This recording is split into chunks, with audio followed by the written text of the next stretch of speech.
Le Soleil est la seule source externe de chaleur et d'énergie de notre planète.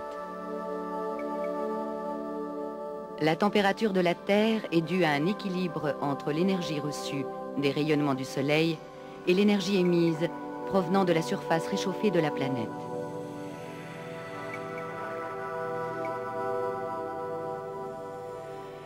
Toute vie ici-bas dépend de cet équilibre naturel.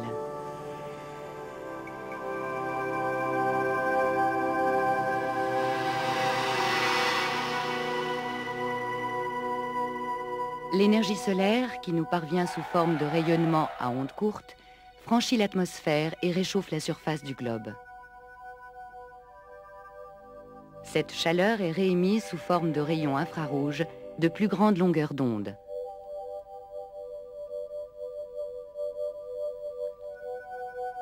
Mais si ce rayonnement ne rencontrait pas d'obstacle, la température terrestre serait inférieure de 30 degrés à celle que nous connaissons.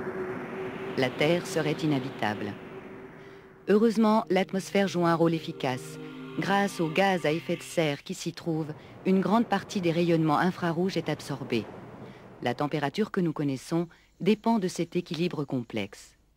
Ces gaz agissent à la manière des vitres d'une serre qui laissent pénétrer la lumière, protègent du vent et retiennent une grande partie de la chaleur. L'effet de serre n'est donc pas un phénomène créé par l'homme. Il est parfaitement naturel.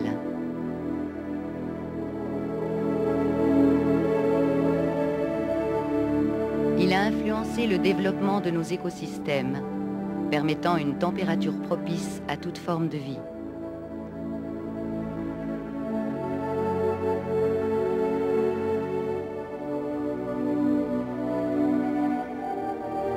En augmentant les gaz à effet de serre, l'homme risque de perturber l'équilibre naturel.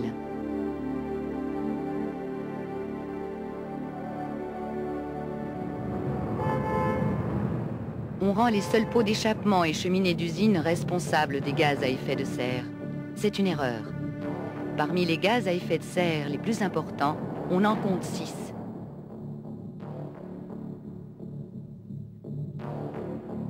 La vapeur d'eau, le dioxyde de carbone, le méthane, l'ozone, l'oxyde nitrique et plus récemment les chlorofluorocarbones ou CFC. Tous, excepté les CFC, existent à l'état naturel. C'est l'activité humaine qui en accroît dangereusement les quantités. Elle provoque l'augmentation de l'effet de serre.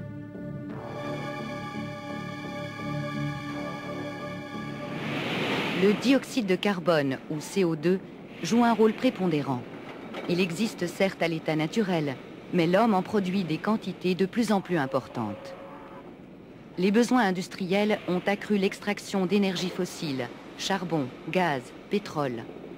Brûlés, ils dégagent d'importantes quantités de CO2.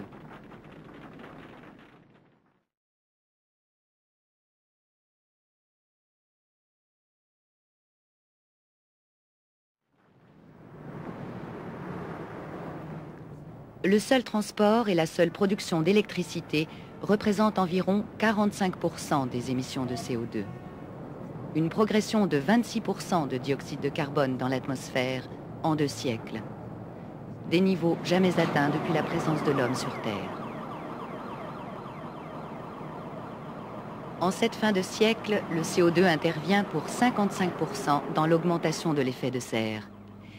Des analyses faites sur des prélèvements de la banquise permettent de comparer la composition de l'atmosphère d'il y a plusieurs milliers d'années à celle d'aujourd'hui. Le bilan est sans appel. La quantité de dioxyde de carbone, méthane et autres gaz à effet de serre s'accroît dangereusement. Par exemple, la surabondance du méthane dépend en grande partie de la progression de la production de riz, l'entreposage des déchets, l'élevage intensif de bovins, l'exploitation minière.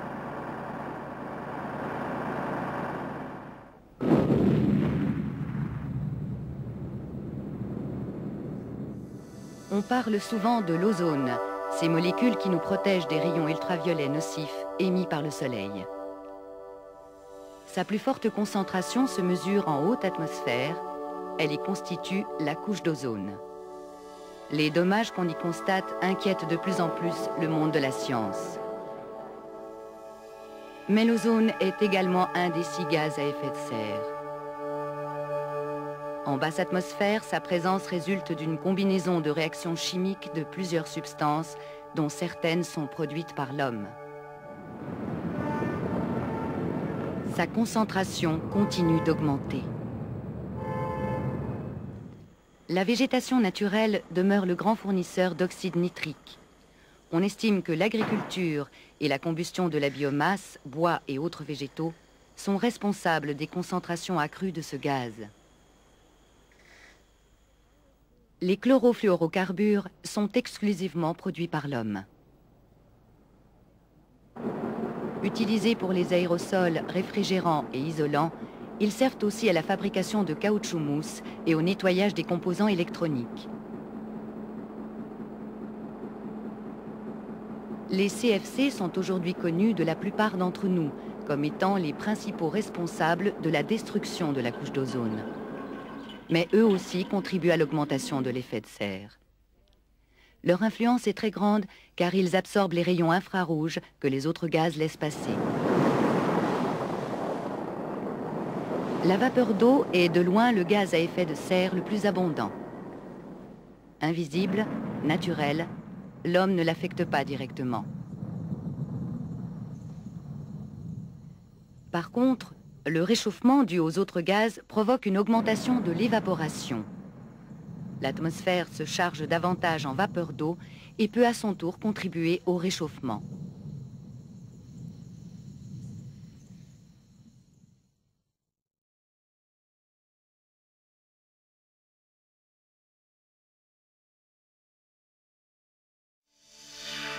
D'autres facteurs rendent l'étude de l'augmentation de l'effet de serre bien complexe. Le volume des gaz à effet de serre présents dans l'atmosphère ne dépend pas seulement des quantités émises, mais aussi de la capacité qu'a la biosphère de les absorber. Ce recyclage se fait par ce que les géochimistes appellent des puits.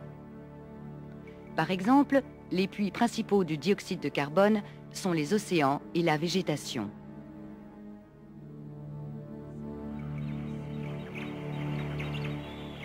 Avec l'intervention de l'énergie du soleil, les plantes vertes sont capables de fixer le carbone en libérant de l'oxygène. C'est la photosynthèse.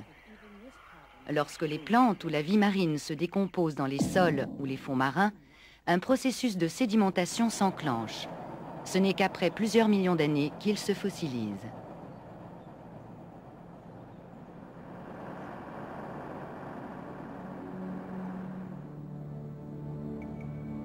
Non seulement nous augmentons les niveaux de CO2 en brûlant les combustibles fossiles, mais en réduisant la taille des puits naturels dans le monde, nous en diminuons les possibilités d'absorption.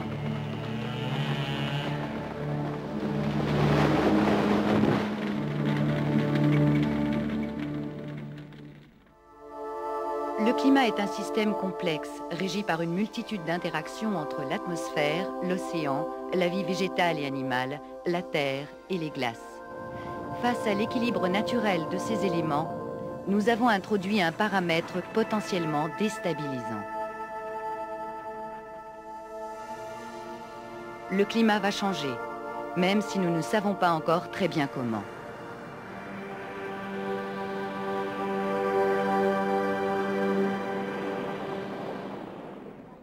Les conséquences sociales et politiques seront lourdes pour tous ceux dont la vie dépend des schémas climatiques actuels.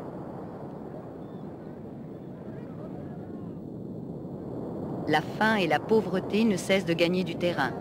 Faute d'eau potable et de terres arables, de plus en plus de gens devront migrer, essayer de survivre.